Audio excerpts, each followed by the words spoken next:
Hello everyone and welcome to the channel. So today we're going to talk about something that every writer sooner or later will need to face, and that is a difficult writing session or the fear of the blank page. So you might think that it's something that happened to you only at the very start when there is the first blank page that you need to conquer, but actually from my experience writing a novel, it's something that happens over and over again. The latest time it happened to me was when I was writing my ending. So after having written 100,000 words for this novel, I developed 5 techniques or notions or mindsets that really helped me go through a difficult writing session, and I want to share them with you today. Hi everyone, for those of you who are new, my name is Roberta. I am a writer currently working on a contemporary fiction novel. For the purpose of this YouTube channel, we're gonna call my novel Project East. That's of course not the real title, but it's the code name that we're going with, both because I'm writing here in the East Village and because East is somewhat relevant to the topic. And I just finished my first draft, which is why I am reflecting now with you on how to write a difficult writing session, which for me was definitely the ending. So the first technique that I want to share with you is actually a mindset, and it is embrace the resistance. You might be like me, and when you're facing a difficult writing session, you can actually feel this resistance, this force keeping you away from your desk, away from your laptop. You actually have difficulty getting up to your desk and start writing. So this resistance, when you start unpacking it, it's actually just fear, and it is the fear of the blank page. You have this perfect, beautiful blank page in front of you, full of potential and all of these ideas of how you want it to be, and there is the lack of confidence inside you, or at least there is inside me, that tells me that nothing I write will actually be as good as what I'm imagining it, and it will just be a waste of a white page. So if you are also feeling this way, what I learned is that this resistance is something that actually we need to embrace, because it tells us that this is something we care about, this is something that we want to do, and this is something that we should do. So let's use this discomfort, this resistance, as a compass to tell us what we actually are meant to do and write about. Now, this might be easier said than done, and this is why we need to move to the second step, which is show up for your writing. Show up for your writing every day. Give yourself a time, depending on your schedule. It can be an hour, half an hour, 2 hours, where you tell to yourself, I'm gonna sit at my desk, I'm gonna open my Word document, and I'm going to write. So the way I do it is that I actually set up a timer, and during this time I tell myself that I'm not allowed to look at my phone, I'm not allowed to respond to emails, I am just here to write. But now the trick is that I give myself the flexibility also not to write. If I just don't have anything coming out of me, if I am just blocked, I can also just sit there and stare at the blank page. But from my experience, actually this never happens.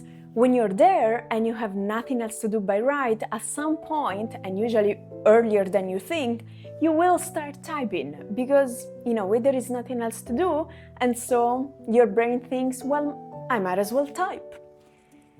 And now this brings us to the third point, which is very important, and is aim for good enough. So for now, our aim is to just sit and put words on the page. This is what we should aim for. So it doesn't matter at this stage how good they are. We should aim for something that when we're done and we read over, we think, that's good enough. So this could be different for each of us. For some of you, it may be 80% of your best, 70%, 50%. But it is something that is achievable, and you can think, yes, you know what? This is good enough for today. This is important because it takes the pressure off. We will never be 100% satisfied with a first draft, and the thought that we should be or could be is actually one of the things that blocks us, one of the things that makes us fearful of the blank page. Now, sometimes it can happen that you're there, that you conquer the resistance, you sat down at your desk, you want to write, you think, okay, fine, I'll aim for good enough, but still nothing comes out of it. And this happened to me while I was writing the ending. And this is because my brain was stuffed. There was a confusion, a cacophony of noises. I had all of these ideas. There were things that I wanted to write, to put down, but I just didn't know the order. I didn't know which scene comes first, which comes second, how to link them. It was just too much confusion and noise in my brain, and that blocked me. I didn't know where to start. So what I did is a technique that I call the word dump, which for me was necessary to unlock my ending. So I put my laptop aside, I took out pen and paper, and I started writing my ending like I would tell it to another person. So there was no narrative flow, there was no grammar, no style, no nothing. It was simply me telling to another person, so at the ending of my book, this character does this, and then he tells this other character this, then together they go there, they have a fight, they come back, and then this happens. It was something like this. And this was key because it took all the pressure of the style, of the dialogues, of the descriptions away, and it left me with the bare minimum, which was the map, the track that I could follow for writing my ending. So that was the main thing I needed to go through to then go back on my Word document and be able to start typing, because now I had exactly a map to follow that will tell me which path will take me to the ending I wanted. So hopefully, if you follow the first 4 steps that we went through, you've been able to face the resistance, sit at your desk, started writing, aiming for good enough.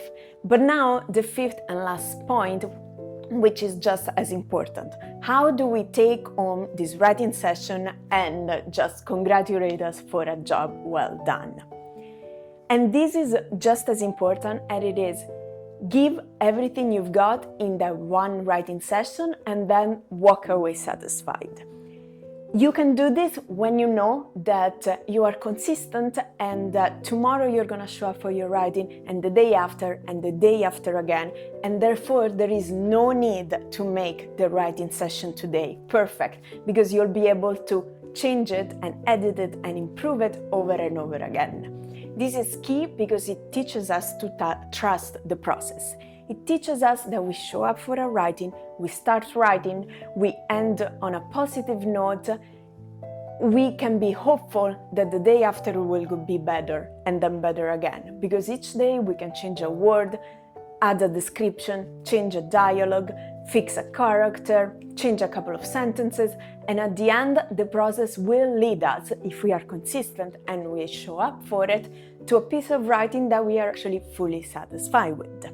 Okay, so this is what I wanted to share with you today. As I mentioned at the start, difficult writing sessions happen over and over again, to me at least. Every single time I had to write a difficult scene that I knew was key, I felt scared and I felt this resistance, and going through these 4 or 5 steps, including the last one, really helped me get through the first draft of my novel. Now I'm very conscious that what lies ahead for me is very difficult editing sessions, which I am sure will require the same kind of mentality and steps that we went through in this video. So if you would like to follow me in my writing journey, do subscribe to the channel, or you can check my latest video here on the screen. And yes, I hope to catch you in the next video. Ciao!